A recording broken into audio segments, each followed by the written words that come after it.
ప్రజల యొక్క ప్రార్థనలు, మనవులన్నీ కూడా ఈ దూతలు ఏం చేస్తాయంటే దేవుని దగ్గర తీసుకెళ్తూ ఉంటాయి. కాబట్టి దేవుని దగ్గరికి తీసుకెళ్ళే దూతలు వచ్చి దేవుడితో మాట్లాడుతున్న సమయంలో అపవాదికి పని అక్కడ ఏముందండి?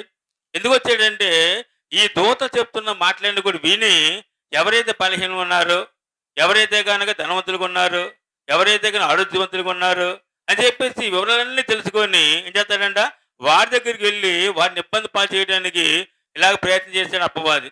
అవును పరిస్థితులు గమనించే దేవుని పిల్లారా, అపవాది వచ్చాడు కానీ ఏం చేశాడంట దేవుడి సందులో దేవుడికి అంటే దేవుడు అడిగిన దానికి సమాధానం చెప్పాడు కానీ ఏం మాట్లాడలేదు. అర్థం చేసుకోవాలి. అటువంటి పరిస్థితులు ఇక్కడ చూసినట్లయితే కానీ ఇక్కడ 8వ వచనం చదువుకుందాం అంటాడు కదా. అందుకు యెహోవా నీవు నా సేవకుడైన యోబు సంగతి ఆలోచించితివా?